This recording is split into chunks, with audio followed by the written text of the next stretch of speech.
Hello everyone, welcome back to my channel. आज की video में मैं आप सभी से थर्ड राउंड के बारे में बात करने जा रही हूँ।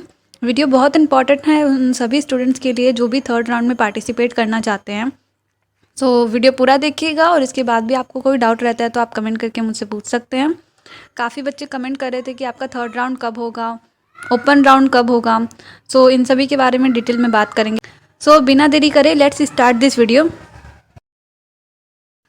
Guys as a per schedule हम बात करें, जो एमसीसी की साइट पे शेड्यूल दे रखा है उसके हिसाब से बात करें तो आपका मोपअप राउंड होगा सेकंड राउंड के बाद। मोपअप राउंड जो है वो कब शुरू होगा, कैसे आपको रजिस्ट्रेशन करना है अगर आप फर्स्ट टाइम कर रहे हैं, तो इन सभी के बारे में मैं बता देती हूँ आपको। गाइज सबसे पहले तो आप लोगों की सीट मैट्रिक्स निकलेगी। जैसे मैं हर राउंड में आप लोगों को बताती हूँ कि सीट जब आपकी अलॉट हो जाती है उसके बाद आपकी फिर से सीट मैट्रिक्स निकलती है कि किस कॉलेज में कितनी सीट किस कैटेगरी के लिए बाकी है। तो ये तो हर राउंड के बाद होता है। आपका 8 से 9 जो है आपकी सीट मैट्रिक्स निकलने का टाइम है। सीट मैट्रिक्स की लिस्ट आएगी एमसीसी की साइट पे। आपको देखना होगा कि आप जो कॉलेज में एडमिशन चाहते हैं उस कॉलेज में सीट है भी आपकी कैटेगरी में या नहीं। बिकॉज अगर आप ये देखेंगे ही नहीं एंड आपको पता ही नहीं चलेगा कि सीट है कि नहीं है तो फिर आप भरने का कोई फ़ायदा नहीं है एंड आप उसमें एडमिशन ले ही नहीं सकते। तो आपको सीट देखना बहुत ज़रूरी है कि जिस कॉलेज में आपको एडमिशन चाहिए उसमें आपको सीट मिल रही है या नहीं मिल रही है। देन आपकी रजिस्ट्रेशन एंड पेमेंट वही प्रोसेस होगा जैसे first round and second round में हुआ है। अगर आप फ्रेश रजिस्ट्रेशन करना चाहेंगे तो फ्रेश कर लेंगे। आपको अपनी कैटेगरी के हिसाब से 10,000 5,000 पेमेंट करनी होगी, जिसकी डेट जो है वो 10 तारीख से 14 तारीख तक चलेगी। इस दौरान आप जो है रजिस्ट्रेशन कर सकते हैं। एंड जो पहले रजिस्ट्रेशन कर चुके हैं उन्हें क्या करना है ये मैं आपको आगे बताऊँगी, बिकॉज सेकेंड राउंड के बाद कुछ प्रोसेस जो है बदल जाता है। रूल एंड रेगुलेशन कुछ है जो चेंज हो जाते हैं। देन आपको चॉइस फिलिंग का डेट है आपका 11 से 14 तारीख तक आपको चॉइस फिलिंग करनी होगी, लॉकिंग करनी होगी। उसके बाद 15-16 तारीख आपको वेरिफिकेशन होगा जो इंटरनल स्टेट कोटा के लिए है। उसके बाद आपको सीट अलॉट होगा 17 से 18 एंड आपका रिजल्ट जो है फाइनल रिजल्ट वो 19 तारीख को आएगा। तो आप देख सकते हैं आपका ये जो पूरा मंथ है इसमें आपका मोपअप राउंड होगा। जो भी सीट बाकी है जिस स्टेट में ऑल इंडिया स्टेट कोटा के लिए वो आपकी प्रोसेस होगी एंड आप ये डेट जो है अपना ध्यान रख सकते हैं ताकि आप टाइम टू टाइम भर सके और चॉइस फिलिंग कर सकें। एंड फिर आपको रिपोर्टिंग करनी होगी। रिपोर्टिंग जो है वो आपको 20 तारीख से 27 तारीख के बीच में जाके अपने जो भी कॉलेज मिलेगा वहाँ जाके आपको अपनी रिपोर्टिंग करानी होगी। देन अब बात कर लेते हैं गाइस कि आप लोगों को जिनको सेकंड राउंड में सीट मिला है या नहीं मिला है तो आपको क्या कुछ चेंज होगा इनके बारे में मैं बात कर लेती हूँ। गाइस फर्स्टली बात कर लेते हैं उन सभी स्टूडेंट्स का जिन्होंने अपग्रेड का ऑप्शन दिया था। आप लोगों को अपग्रेड में कोई कॉलेज मिला भी होगा और नहीं भी मिला होगा, आपने जाके रिपोर्टिंग भी करा ली होगी।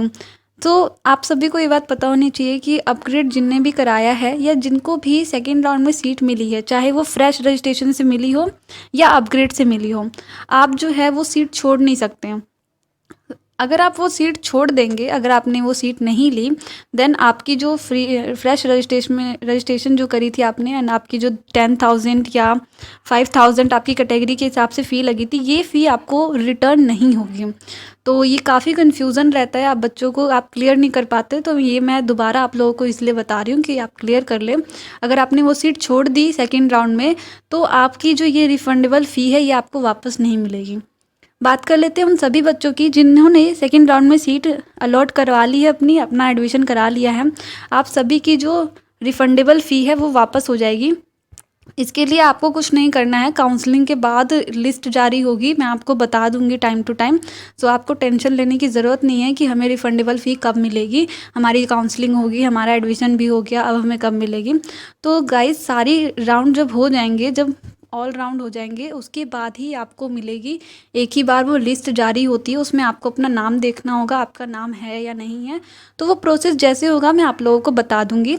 आप चैनल पे बने रहे, अगर चैनल को सब्सक्राइब नहीं किया है तो अभी तक कर ले सब्सक्राइब, ताकि आप कोई नोटिफिकेशन मिस ना कर पाए।